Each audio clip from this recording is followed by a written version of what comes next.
السلام علیکم ورحمۃ اللہ وبرکاتہ۔ الحمدللہ وحدہ والصلاۃ والسلام علی من لا نبی بعدہ۔ اسلام مکمل دین ہے، مذہب نہیں ہے، چند رسوم کا نام نہیں ہے۔ پوری زندگی کے تمام معاملات کے بارے میں اس کے احکام موجود ہیں، اور قرآن مجید کی تعلیمات کی تشریح میں نبی پاک صلی اللہ علیہ وسلم کی سیرت اور عمل اور اسوہ حسنہ اور آپ کے فرامین جو احادیث میں اور سنت میں ہیں ان سے رہنمائی ملتی ہے۔ تو ایک حدیث ہے جو 4 حدیث کی کتابوں میں، جن میں احمد اور ابن حبان کی اور الحاکم مستدرک میں اور صحیحہ میں ہے، اور ان 4 کتابوں نے اس حدیث کو لکھی ہے کہ نبی پاک صلی اللہ علیہ وسلم نے 6 باتوں کی ضمانت مانگی تھی کہ تم مجھے یہ 6 باتوں کی ضمانت دے دو، میں تم کو جنت کی ضمانت دیتا ہوں۔ اور ان 6 کے بارے میں نبی پاک صلی اللہ علیہ وسلم نے فرمایا تھا، اضمنوا لی ستا من انفسکم اضمن لکم الجنہ۔ اور ان میں آپ نے فرمایا تھا کہ تم جب بولتے ہو اصدقوا اذا حدثتم، اور جو تم حدیث ہو بولتے ہو زبان سے تو سچ کو بولا کرو۔ دوسرا فرمایا وَأَوْفُوا إِذَا وَعَدتُّمْ، اور وفا کرو جو تم نے وعدے کیے ہوں، اور وعدہ پورا کرنا یہ دین ہے۔ اور اس کے ساتھ ہی فرمایا کہ جب تم امانت تمہیں دی جائے، تمہارے پاس رکھی جائے تو ادا کر دو، واپس ادا کر دو۔ نبی پاک صلی اللہ علیہ وسلم کی ہجرت کے موقع پہ تم دشمنوں کی امانتیں واپس کرنے کا کمال درجے کا اسوہ حسنہ موجود ہے۔ اور واحفظوا فروجکم، اور اپنے فرج کو، اپنی شرمگاہ کو، اس کی حفاظت کرو، جہاں حکم ہے وہاں استعمال کر کے اپنی نسلیں پیدا کرو، اور اس کے سوا اس کو غلط مقاصد میں استعمال کر کے معاشرتی فساد مت پھیلاؤ۔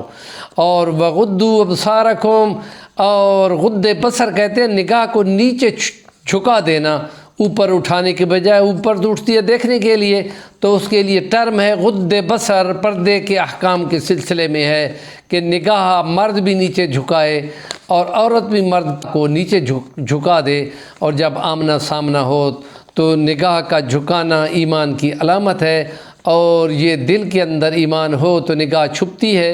اور حدیثوں میں آتا ہے جس وقت تم اللہ کی رضا کے لیے نگاہ جھکاتے ہو تو اسی وقت تم کو ایمان کی حلاوت اور مٹھاس جو ہے وہ نصیب کر دی جاتی ہے، اور ایک حور تمہارے لیے پیدا کر دی جاتی ہے۔ یہ ایک آزمائش تھی اور اس کے بدلے ملیں گے۔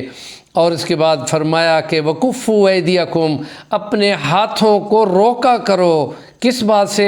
لوگوں کو نقصان پہنچانے، ان کے مال، ان کی جان، ان کی عزت اور آبرو کی طرف ہاتھ کو اٹھانے سے روکا کرو۔ یہ گویا معاملات کے بارے میں حدیث مبارکہ 4 کتابوں میں آئی ہے کہ ان 6 باتوں کی تم ضمانت دے دو، میں تم کو ضمانت دیتا ہوں۔ اور حضرت عمر فاروق نے اس شخص کو جو گورنر کا بیٹا تھا اور اس نے اپنے ایک شہری کو کوڑے لگائے تھے غصے میں، تو آپ نے فرمایا بدلہ لو اس سے، اور ساتھ فرمایا تھا کب سے تم نے ان کو غلام بنا لیا ہے؟ ماؤں نے تو ان کو آزاد جنا تھا۔ یعنی اگر کوئی سزا لاگو کرنی ہے تو عدالت سزا دے گی، اور صرف اس کو حق ہے، اور پولیس اور عدالت اور قانون ان تمام اداروں کو قانون کے مطابق آگے لے جا کر سزا کا معاملہ صرف عدالت کے اوپر ہے، کوئی اور دوسرا سزا دینے اور سزا لگانے۔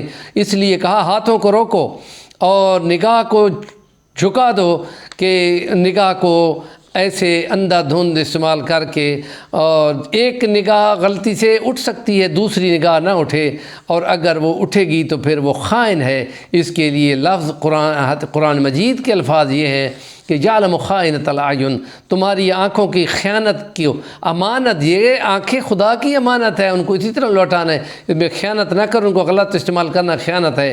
اور اپنی شرمگاہوں کی حفاظت کرو، اور ان کو زیادتی والے کام ہیں اگر وہ شادی نکاح کے بغیر کہیں استعمال کیا جائے گا تو اس کو خدا نے سورہ 18ویں پارے میں فرمایا کہ وہ زیادتی ہوگی، اور زیادتی ایمان کے خلاف ہے اور اپنے دین کے بھی خلاف ہے، اور جب تم کو امانت دی جائے تو اسی طرح ادا کر دو۔ اس کے لیے نبی پاک صلی اللہ علیہ وسلم نے ایک اور حدیث میں فرمایا تھا، لا دین لمن لا عہد لہ ولا ایمان لمن لا امانت لہ، اور ایمان کا تعلق امانت داری سے اور عہد کا تعلق دین سے، اور دین جو ہے وہ تمام معاملات میں ہوتا ہے، اور اس کے لیے زبان سے عہد وفا کیے جاتے ہیں، اور اس کا کوئی دین نہیں ہے اگر وہ اپنے عہد اور زبان پہ وفا پہ نہیں آتا۔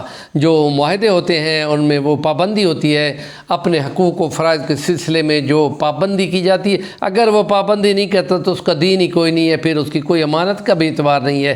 ہمارے چینل کا نام ہے صفی الرحمن الوانی، ضرور سبسکرائب کر لیں، اور اسی سلسلے کا دوسرا ٹاپک انشاءاللہ کل ہم بیان کریں گے جو بالکل اسی سے ملتا جلتا ہے۔